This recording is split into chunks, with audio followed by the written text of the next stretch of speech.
Hello, Montana Western Bulldogs fans. This is Mark Simkins with Engine 18, and welcome to the very first installment of On the Engine. Sometimes we will refer to this as OTE. Engine 18 thought it would be a great service to the Bulldog Nation to start providing updates about what's happening with Western Athletics. We will be bringing you interviews with coaches, student athletes, past Bulldog greats, game day information, Engine 18 tailgate prep, and any promotions that we may be offering. Now, we're all bummed about the cancellation of spring sports. Engine 18 was very disappointed that we were unable to introduce ourselves to the parents and fans of Western student athletes at the spring scrimmage. For those of you not familiar with Engine 18, we are a nonprofit foundation established for the purpose of supporting Western student athletes through scholarships and beef handout programs. More on that later from our members, Flint and Trina McCullough.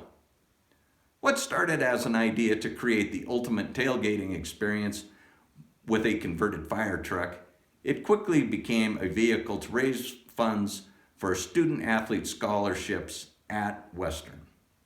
It gets its name in honor of Western football player MJ Simkins, my son, who died tragically in the spring of 2017.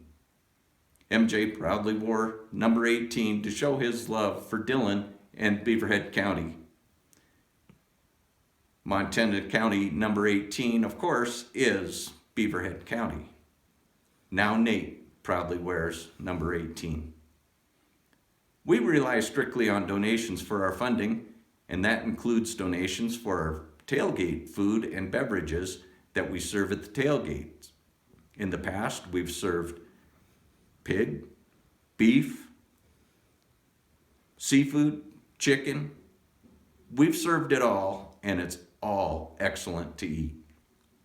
We place a fireman's boot at the tailgate to receive donations for the scholarships. Of course, Engine 18 has a sister truck, and that is Smoker 1. It's currently undergoing a much-needed facelift. In the future segments of OTE, we will provide tours of these masterpieces. Before we get started, I need to express my gratitude to the directors and members of Engine 18 Foundation and the communities of Dillon and, of course, Beaverhead County. Your selfless and unrecognized acts of support for the organization is the reason that this is so successful. So here's a shout out. You betcha! Now, let's get on the engine. Hello everyone, I'm Trina McCullough, treasurer of Engine 18, and being the treasurer, I'm going to talk to you a little bit about money. First of all, I'd like to say I'm really excited to be part of the On the Engine show. I think it's going to be a great addition to Engine 18, and it's going to be great for Western athletics, great for everybody to kind of stay connected in this kind of weird time and find out what's going on and what's upcoming. So as Mark mentioned in the first section, Engine 18 relies solely on donations for everything we do, scholarships that we give to athletes, and our beef handout program, which we hand out beef that we get from local ranches to all the athletes at Western. I'll talk about that a little bit later. So I'm going to throw out a few numbers to you from last year, just to let you know how kind of everything runs with Engine 18. I'll try not to be too boring because I know while numbers are fascinating to some people, they're a complete bore fest to most, so I'll keep it short and sweet. But last year we had about 11% of our income came from our merchandise, which we do sell a lot. You know, everybody's kind of seen that in the hats and shirts everywhere. We'll keep it up for sure. It's great for operating. You know, we couldn't make it for scholarships on just that, but you know, we do a lot of other stuff. So 21% came from the Calcutta, which really hurt this year. Don't get me started on that, but that was a big loss for income, which all goes to scholarships. But we've got some things in the works planning to try to make up that money. So 27% then comes from the fireman's boot, which we put out at all our events, wherever we're at. We just kind of ask for whatever you can throw in the boot, help out. You know, if you go through the food line, just give us a little help. So that's pretty big. During football season, we make the most of it. But of course, football season is when we have the most expenses also. And the rest of our money came from sponsorships and grants, which is great. We were able to do some improvements and get a few things bought, but we can't rely on them for scholarships, so we need to keep the donations rolling. So with that being said, we're working on a membership program with different levels that everybody can kind of give whatever they think they can give, and could change year to year, especially like this year. You just never know what's going to happen. But we do want to make sure that everybody knows we are not a booster club. We still want you to participate with the Bulldog Club and still give to the Bulldog Club, because it's very, very important for Western athletics. So let me tell you a little bit about the website if you haven't gone to it yet. On the homepage, we list the corporate sponsors that we have gotten already in about the past year or so. We've done that.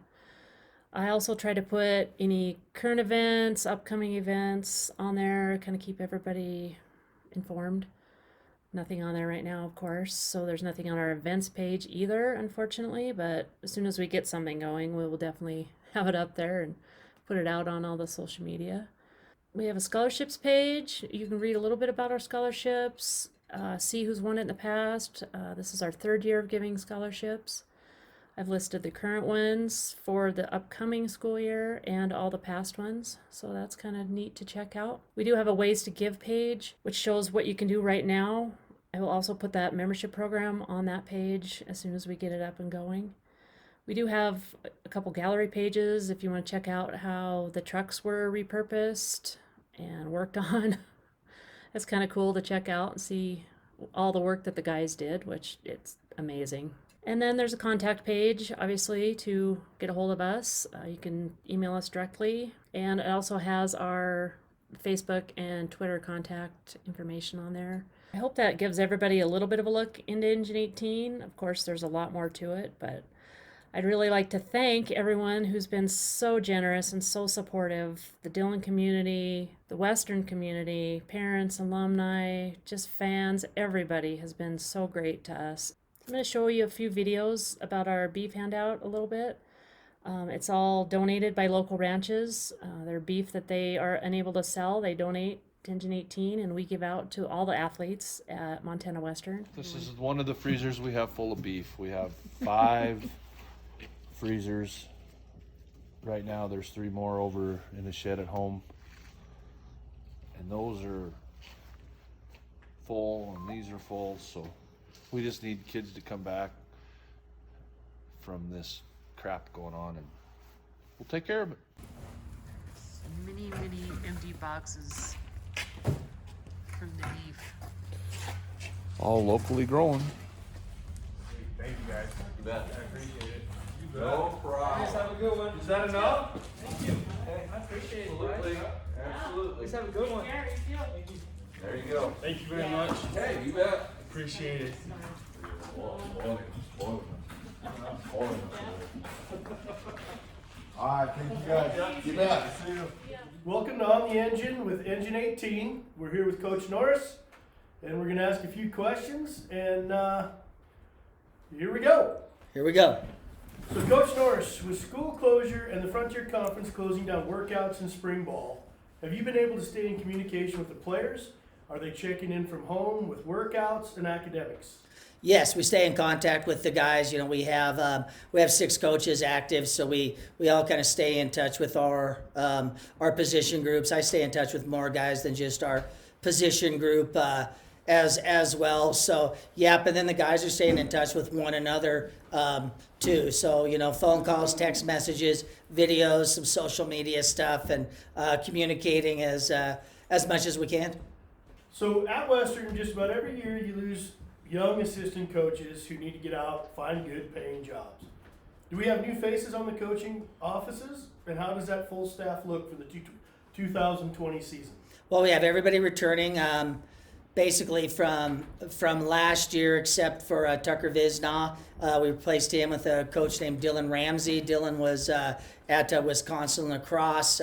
Actually, I had tried to hire Dylan 2 or 3 years ago when he was at Northern Illinois. So he comes on as our defensive backs coach and our special teams coordinator. Dylan's been with us since January.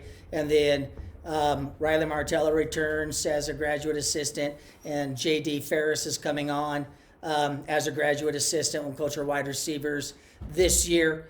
And Macaulay Todd returns as our O-line coach, and Rob Good is back as our defense coordinator. So there are a few names we've been hearing for a few seasons now.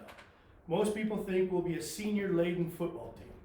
How many seniors will be making the trip to Baldy this summer? I believe we were at 13. So we're still a young team. Still basically young, yeah. We're still junior and sophomore dominant, just in terms of our starting lineups and some of that. But I believe we're right around 13 total seniors going into 2020. Okay, so let's talk about the 2020 schedule. In the Frontier Conference, we change up with teams playing each other twice, and then teams that play each other once. Which teams are we playing twice this season, and are they different than last fall? They are different than last fall. So we will play Montana Tech twice, Rocky Mountain twice, Montana State Northern twice. That's the area that we're in this year. We traded with Carroll. Carroll takes Tech's spot to play the swing portion of the schedule with the Western teams, which College of Idaho, Eastern Oregon, and Southern Oregon for the next 2 years. So at Western, since you've been at the helm, the Bulldogs have had a tradition of having tremendous running backs in the backfield. For the first time in several years, the Bulldogs fans will not see a familiar name on the roster. What does our new stable of backs bring to the table? Well, we have a transfer in Carl Tucker from Montana State University. Carl's a big running back and CMR grad? Yep, he's a CMR grad and played wide receiver and running back in high school, and predominantly running back and special teams at MSU. And we really haven't got to see Carl do much, without spring ball. But Carl's a big, strong, physical athlete, so I think we'll be able to see an interior presence there. And then we're excited about redshirt freshman Colton McPhee from Columbia Falls, and Colton he's got all the intangibles plus the physicals of a guy who could be a pretty special running back for us. So we're gonna be excited to see what Colton can do here next year as a redshirt freshman year, and hopefully continue on through a good career. Sean Cooney, a senior, returns, who did some spot play for us last year, and a really good special teams player, and another physical inside running back. And then they transfer from University of Nevada, Reese Neville, who'll play both running back and wide receiver, who and again, another really physical, fast, tough guy. We haven't got to see him play yet. Okay, Nate, with all your downtime this spring, besides class online and workouts, how have you passed your time in Dillon? Do you think it's time your dad picked up a drift boat and learned how to row? I've been spending a lot more time with my family. Definitely think me and my dad need to get out and fish a little more. Been working at the golf course, and just doing workouts and stuff is basically how I've been spending my time. So Nate, this is your senior year, and you'll definitely be in a leadership role. What are your expectations, and what will be our strengths in your opinion this fall? I think really high expectations this year. We're bringing back a lot of guys. I think for me, I think a lot of our strengths are going to be on the offense. We're bringing back a ton of guys on the offense. John, our quarterback, he had a great sophomore season, one of the best that I can remember a Western quarterback having in a while. He's coming back, and he's going to be better than ever, and bringing back a lot of guys on the receivers. Our O-line's going to be experienced, and they're going to be better. And I really think that our offense really can carry the load this year for the Bulldogs. So Nate, with the state closure and you not being able to get into the gym, an organized gym at Western, how are you and your teammates going through workouts? What are you doing to stay in shape and to get ready for next fall? Me personally, I've been doing a lot of stuff in my apartment. I've been getting a deck of cards, and every card that you draw, that it makes it a different workout you do. you draw a jack of clubs, you do 10 push-ups, and then if you get an 8 or a 9 of hearts, you do some burpees or something like that, and you just kind of change it up, and it's kind of fun, try to do different workouts and trying to mix things up. Go for jogs and stuff to try to get your conditioning in and try to stay in shape throughout the. So it's probably been pretty incredible or interesting to be creative. Yeah, get your creative stuff going. Yeah, you need to really be creative with this. You just don't want to be sitting on the couch and just watching TV all day. Just try to really be doing stuff and then just try not to be lazy throughout all this. Over the years, Western Montana College, or now known as Montana Western University, has been notorious for hiring and producing some of the most successful and famous coaches in the history of Montana athletics. You, Coach Norris, are fast approaching this elite bunch of coaches by posting more wins than any other Bulldog football coach in the history of the campus. With all that being said, tell us about Western's upcoming coaching staff and also about Western's very successful graduate assistant coaching program, in which many of those graduate assistants go on to be their own legends. Well, with our graduate assistants, it's been a pretty good program. It's one of the first things we started when I took the job over, which has been 10 years ago, was to get interns in and to start working those young coaches in there. So we've got guys out there doing from Clay Bignell, who's at Notre Dame now, to Wes Warren is a athletic director and a head football coach at a 5A school out in Portland. Zach Parks is an offensive coordinator at Arkansas Tech. We got Rob Goods on our staff in a full-time capacity as our D coordinator. Macaulay Todd's on our staff in a full-time capacity as our offensive line coach and recruiting coordinator. All of those guys were all intern coaches for us. Anvil Sensabaugh was a recent graduate assistant for us. He's the defensive coordinator at Dakota State, and Leon Ledoux is a wide receiver coach at Central Washington. I'm probably forgetting some guys, and there's some guys who aren't in football anymore. They're in private business and doing that. So, or guys like Zach McCrae, who are head high school coaches, at Beaverhead County High School. So we've had a really good run with our intern coaches, and they've been successful. And I think we'll see some of those guys get to be head college coaches someday as well. Do you see in these kids that leave and go take these jobs, is it fun for you to see programs like Ronan that have 4 or 5 kids who believe in the product you're putting out so well, that the entire staff, teachers, coaches, administrators are all your former players? Yeah, it's pretty cool to see. You just it kind of brings I guess it brings a little bit of reality to what you're actually doing here. That the impact you're having is not on, just wins on Saturday and that, that you're actually teaching these guys something they're going to take with them, help them be successful, maybe put them on the professional path and sometimes a personal path that they want to be on. So those are, those are some of the more rewarding things about the job, actually, to run into those guys and eventually, run camps with them, do different work with them, or they coach your kids, you see them at different tournaments. So, a pretty rewarding aspect of the job. We're not going to be here forever, and you want to leave it better than you found it.